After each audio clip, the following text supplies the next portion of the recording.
on 3 TV.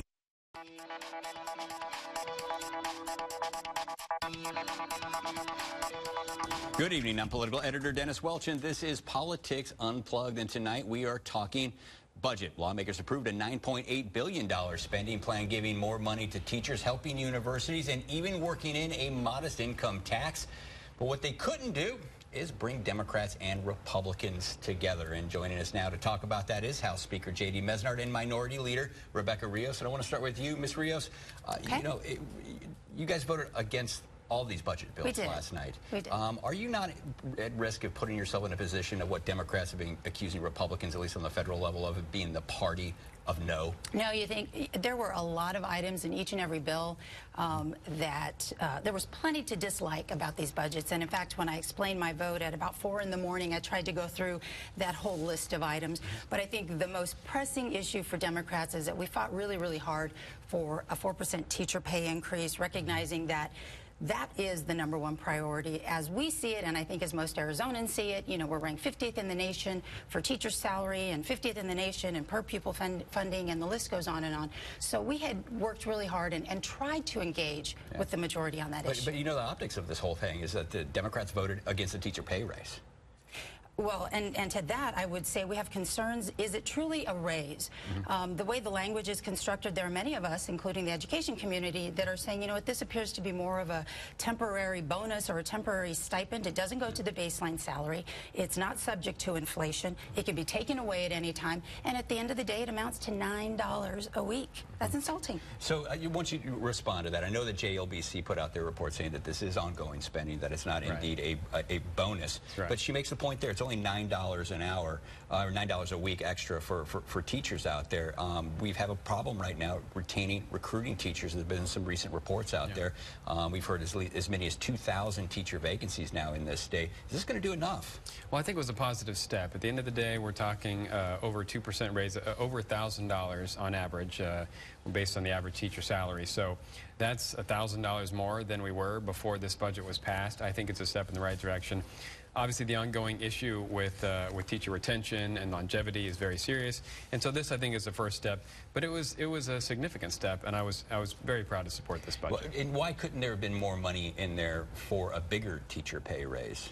So I mean, you know, because a lot of teachers I've talked to would say that a 2% pay raise, it doesn't even cover the cost of living. In fact, one teacher I spoke with said it's not even going to cover the cost of the increase in her property tax bill. So I'm glad you brought up the cost of living. So what a lot of people don't understand is that this raise is on top of cost of living adjustment. So we funded inflation in the K-12 funding formula, and then this went beyond that. So I think there is a misconception that this is barely keeping up with the cost of living, but we actually spent, between new school construction and inflation and this teacher pay raise and other items, north of $300 million in new K-12 funding. That's not a small amount of money. So this is above the cost of living adjustment.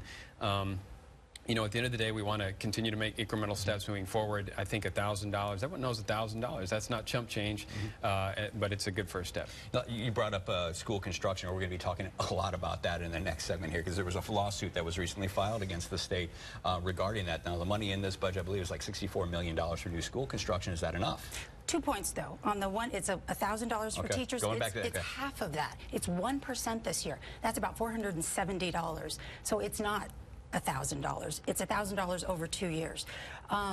With regard to the issue on capital needs, again, we're looking at being sued once again, 26 years later.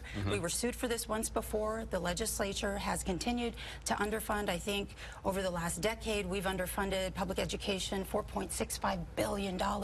It is embarrassing that the only way folks can get us to pay our bills and take care of K-12 is by suing us. So whatever appropriation, I mean, it's a pittance in terms of what we owe and what it's going to take to bring our schools up to and speaking of, like I said, $64 million for school construction. He's going to build about 6 new schools. Well, I was in a district a couple weeks ago that said they had over $50 million worth of capital needs and maintenance and other things like that. Is this going to be enough? Well, that was the price tag for the new schools, and then we had some built-in renewal monies in there. And I think it's totally legitimate to be looking at what the building renewal needs are moving forward and deficiencies corrections if necessary. We don't want to get into a situation where we were back in the 80s and 90s following the Roosevelt v. Bishop lawsuit. But still, we funded it this year. We funded it last year. I think that's a positive step. We can argue over what the amount of money is, the proper amount of money. I do want to say that there were other items competing for our dollars and cents in this budget. The DD population, as a result of the minimum wage increase, that was a big chunk of the budget that, had it not been for the minimum wage, we could have allocated towards teacher salaries. So there was a lot in there to be proud of, but also a lot of important items that were competing for dollars. And just on that note, I think it was the minimum wage that exposed the fact that we have been underfunding the providers and the DD system for a decade. And so it wasn't created by Prop 206, it was exposed because the legislature had been paying 70 cents on the dollar, and to the point that, well, we didn't have enough money to fund everything, I would call nonsense, because we have a rainy day fund we could have used, and the fact of the matter is the providers needed $74 million.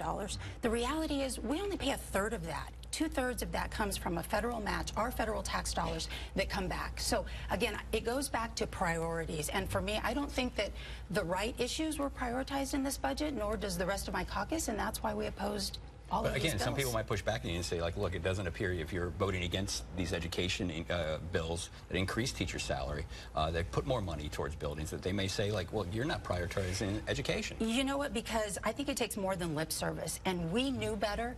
We would need to give teachers a 7% salary increase in order to go from 50th to 49th, and we knew the dollars existed. At the beginning of this session, we identified as Democrats $136 million that would give teachers a 4% raise today. So do we go ahead and settle for much, much less when we know that the money is there? It's a matter of priorities. We managed to give another tax cut. I call it the $2 tax cut. I think each person in Arizona gets a couple dollars. I mean, it's those types of giveaways that chip away, I think, at funding those issues that are very important, whether it's children, schools, the developmentally disabled.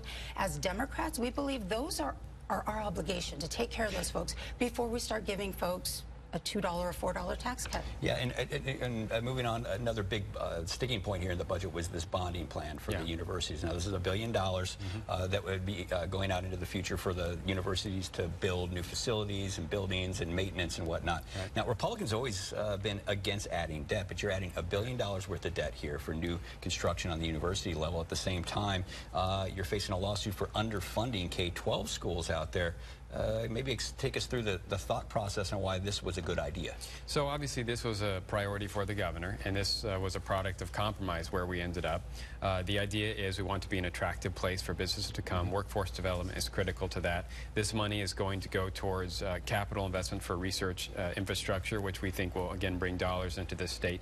So yeah, certainly the debt angle, you know, $1 billion is not a small amount of money. So it was a product of compromise. Where we ended up was, in my view, and I think my caucus' view, much better than where we started. This is just a general fund appropriation over the coming 25 years in a smaller dollar amount than where we started. So was it something that we would have put at the top of our list? No, but I certainly understand the governor's desire to create a state where folks and employers want to come. Now, Democrats have always been champions of universities. The Board of Regents put out a statement congratulating the lawmakers for passing this bonding package. Why did the party vote against this? Democrats have always been supportive of universities. As you recall, it was about a year ago that the governor cut $100 million from universities, and it was Democrats that were fighting to get that funding back. But as Democrats, we recognize that the continuum of needs for education, it spans K through universities. And if we are not ensuring that we are educating our kids properly, Arizona students are never going to make it to the universities. We're going to be developing these beautiful universities that are going to be for out-of-state students. And so was bonding important? Yes, but not as important as teacher pay, not as important as capital funding. And so you make choices. There are priorities, and that was third on the list. Okay, and one other question we got a lot of emails about here today was, why did the Republicans see the need to slip in a couple $1 million for these freedom schools at the University of Arizona and Arizona State University? These are controversial kind of schools because they're funded by some conservative activists, the Koch brothers. Sure. So I think that we want to have a university system that has a wide diversity of thought. And this is obviously on the more conservative side, so it was appealing to some of my conservative colleagues who are a little hesitant on the bonding issue. And so this was the sweetener, if you will, that brokered the final deal. All right. And I have one quick question for you, too. Comment on the sweetener. Okay. I guess this is frustrating for us. As Democrats, we had gone to the governor and said, you know, work with us. We were pushing for a 4% teacher raise. At the end of the day, it was more important for the governor to buy off Republican votes with pet projects, including the Koch brother Freedom School, we lovingly call the propaganda schools. They were already getting $5 million a year. Now they're getting an additional $2 million out of the $15 million that's being provided to universities. Again, the governor would rather go and fund pet projects than deal with the teacher crisis. And he kept bragging that this was going to be an education budget. We heard his State of the State address, but at the end of the day, it fell flat. Okay, and I've got to get this one last question in really quickly. Are you guys preparing to do anything? We saw here in Congress the other day that they'd passed the repeal and replace of Obamacare. State leaders here, are you guys preparing for possible cuts to access? I think we have to brace ourselves for what comes down from the federal level.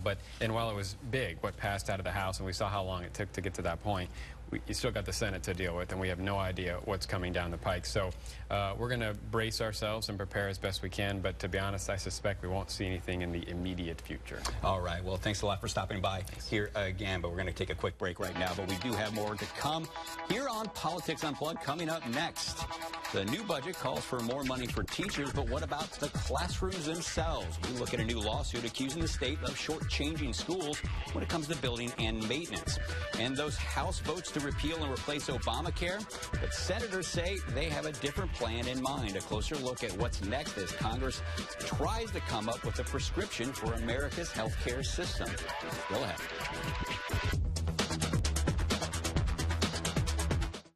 A few weeks ago, we did a story out here in Apache Junction about a guy named Bob. He had a scooter, his only method of transportation, stolen right off his front porch. Well, I flipped out because that's kind of my life here. Bob has no idea. He thinks we're here to do a follow-up on that stolen scooter, but in reality, we're here to give him some good news. Surprise! Arizona's Family Surprise Squad is powered by your Valley Toyota dealers.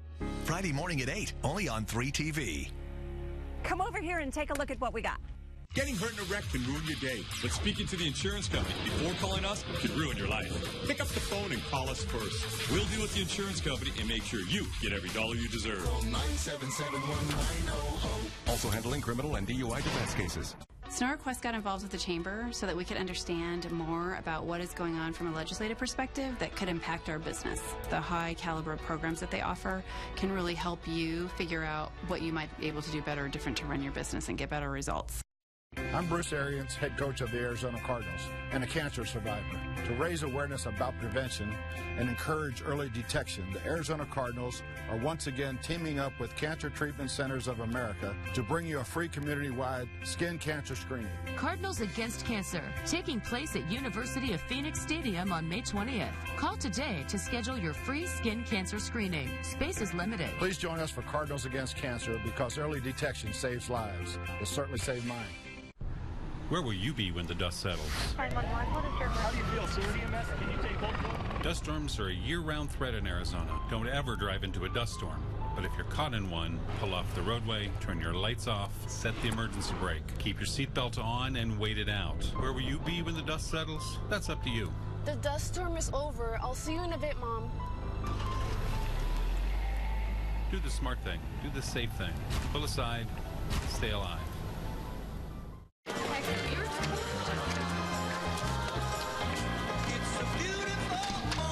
Kindness. Thank you. Pass it on.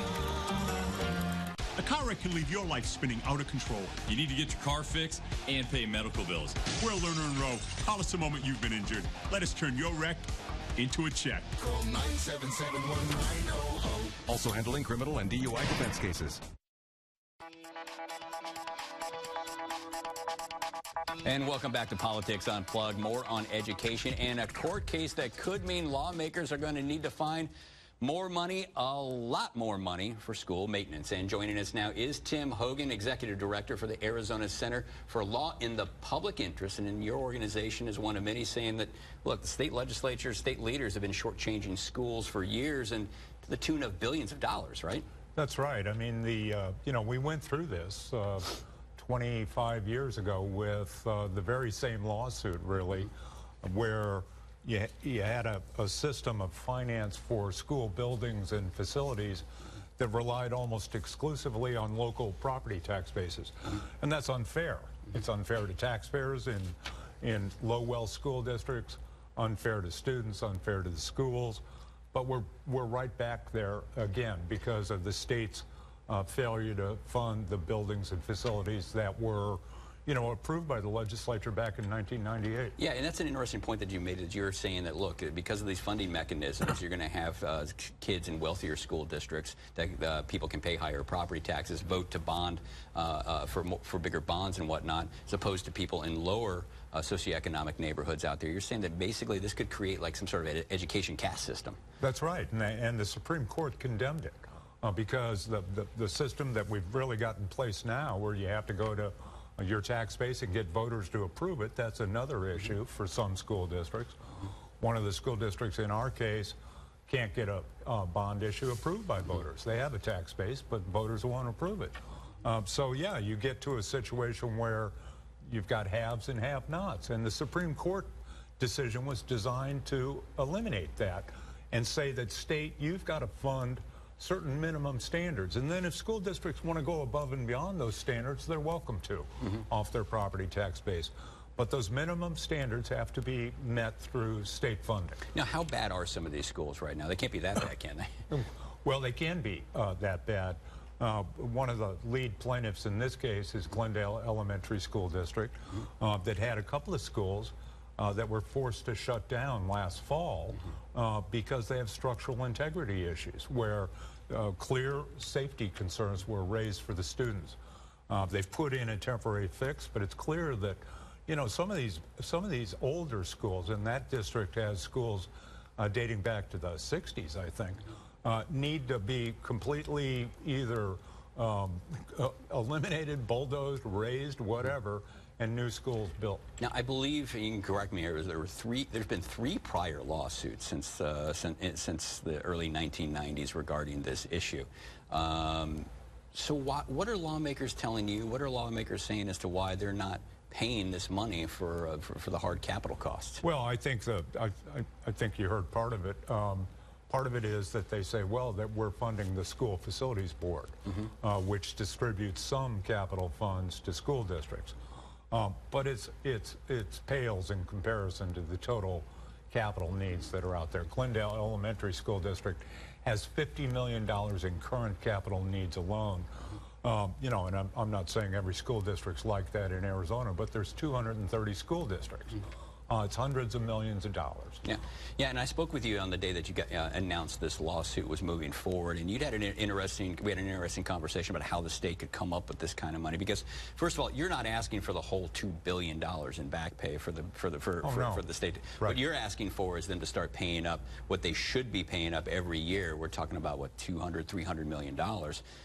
How could the state come up with that kind of cash? Well, there's all kinds of different ways to do that. One way is to equalize the capital funding system like you do the M&O system, and you put a qualifying tax rate in place that all taxpayers pay uniform across tax bases, and you generate a fund of money to distribute to ensure that all the schools and buildings and facilities meet those minimum standards. We also talked about the corporate income tax rate. That's right. Well, I mean, we have reduced taxes, what, every year for 25 years now? And it wouldn't have taken many of those years to have not done that to generate the funding that we now need to take care of this really critical problem. Yeah, and what again? You know, what's been the reaction to this from the public since you've put this out? Well, very positive. I mean, I think education funding in general is extremely popular with the public, and in this case, the way schools are funded now, school districts have to dip into their operational funding now to take care of capital problems if they can. Well, that takes away from teachers and kids in the classroom. And so these are all related. So I think the public supports these kinds of efforts enormously. Now, obviously, this could be the kind of lawsuit that could take years, that could drag out for years and years. But let's say you are successful at the end of the day here, and every time a lawsuit like this has been brought forward, you've been successful at this so far. Let's say it's successful again. Is there any enforcement mechanism? Because we've seen the legislature down there kind of ignore court orders in the past, particularly with education. Well, you know, you can't directly get at legislators as much as some of us might like to, but there are ways to induce the legislature to comply with court decisions. You can impose fines, which we've done previously. You can, in the previous capital funding cases, we asked the court to stop the operation of the school finance system if the state didn't comply within so many days. That would have meant schools didn't open that year. Well, that gets their attention. All right, and just real quick last question. How long do you think this would take a lawsuit like this to play out in courts? Yeah, actually, I don't think it's going to take as long because we do have a body of court decisions now that explain exactly what the Arizona Constitution means, and it spells out precisely what the legislature's obligation is. All right. Well, thank you for joining us here. We're going to have to take another quick break, but we do have lots more to talk about here on Politics Unplugged. Just ahead, we'll talk it out more on the budget and more on that House vote to repeal Obamacare. What's next and what it could mean for both the Senate budget and your health care. Stay with us as Politics Unplugged continues.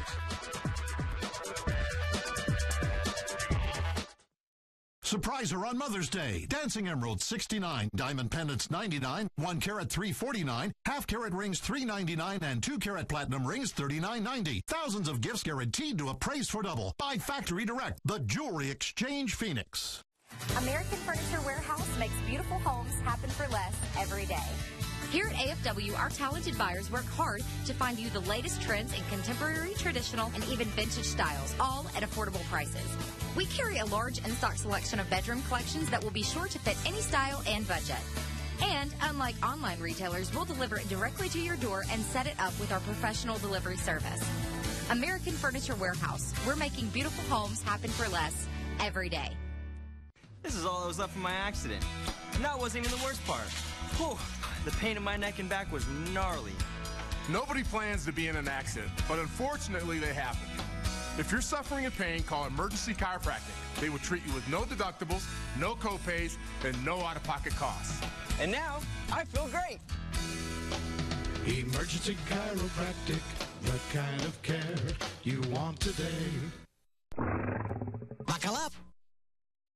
I'm Russell Shaw with Realty One Group. For years I've been telling you, we help more home sellers sell, offer flexible commissions, the right to sell it yourself, and if you're not happy, fire me. Let my results speak. It was on the market for 12 days and sold. 13 days after listing, we're under contract.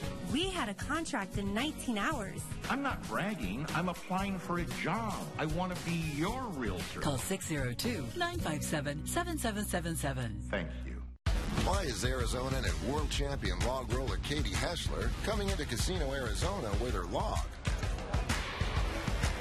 Because that's how she rolls. Arizona winners, choose Casino Arizona. Locals rule.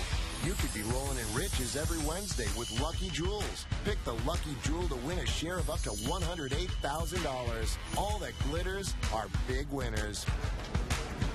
And Katie is doing a victory lap. Remember her on Mother's Day. Emeralds, the May gemstone. The Jewelry Exchange has diamond and emerald pendants for $59, rings $149, 1 carat 3-stone rings and studs are $599, 2 carat $19.90. By Factory Direct, the Jewelry Exchange Phoenix.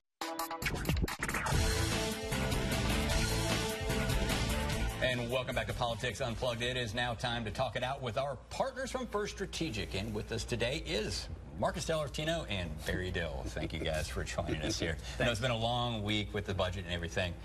But real quick, want to get your impressions, get you who won, who lost. Clearly Governor Ducey won. There's no doubt about that. That was his budget that got enacted, number one. But I think most importantly, he got the Democrats to vote against two major education proposals, and he's got somebody who wants to be an opponent for him for governor, Steve Farley in the Senate, who voted against bonding for universities, more research money for higher education, which is dumbfounding, and teacher raises. Yeah, well, you got to remember, too, Democrats, they were also voting against Prop 123 a couple of years ago, and they tried to put that on the board, so there's also that. It's a trifecta, and I think there'll actually even be one more opportunity before the gubernatorial race. Yeah, Democrats are trying to turn the governor's race next year into a referendum on education. It's not getting off to a good start, is it? Well, it definitely did get off. It got off to a bad start because there's not enough money put in, and the governor's promises from his State of the State address fell far below expectations. So he didn't even come close to meeting expectations in terms of what the goals were going to be in what's ultimately, succeeded. So I'd argue he exceeded expectations. Now the teacher raises over 2 years instead of 5 years. This is the 4%. And you've still got the university bond. I think he exceeded expectations. I would argue that this helps Democrats in a much bigger way than my partner would, in that they showed resolve and they voted down things like Representative Rios said that they just couldn't buy. You know campaigns. I mean, it's going to be Democrats voted against university spending, and they voted against teacher pay raises, and it takes a lot of money and takes a lot of time to explain the nuances of all this. There is no nuance. They actually did vote against it. But they fought the good fight, and I think that I just don't see a sea change in dumping Democrats over voting no for some really bad bills. Okay, and let's move on now. We just talked a little bit about this education lawsuit. This could be a really big one, another huge one. Do you think the legislature is going to try to react to this, to try to head this off before it gets too far down the road, or? Well, if you base on history, probably not. They'll probably just take their chances and go to court and then attempt to figure out some other way to circumvent the judgment of the court. Yeah, and why would the legislature just stop funding this, even though they've got prior lawsuits against them, just saying that you have to fund this and fund this kind of money? Well, remember, that part of it was during the Great Recession. That's not the reflection in this budget is different than it has been in previous years. So that lawsuit is somewhat reflective of the recession years. When the fact is, there was no money. I mean, people forget, on a per capita basis, we were the worst hit state in the entire union. And so there wasn't the money. We slashed over $1.5 billion. And why is that? I think it was explained by our previous guest, because we're cheap. No. And because we've cut taxes every year for the last 25 years. Because the Arizona economy is dependent on the real estate market, which tanked overnight. All right, well, okay. One-horse pony. All right. Well, let's move on to the final issue, federal level here. Big story last week is the repeal, replace of Obamacare, at least in the House. It's about a third of the way there where it needs to be before it becomes law.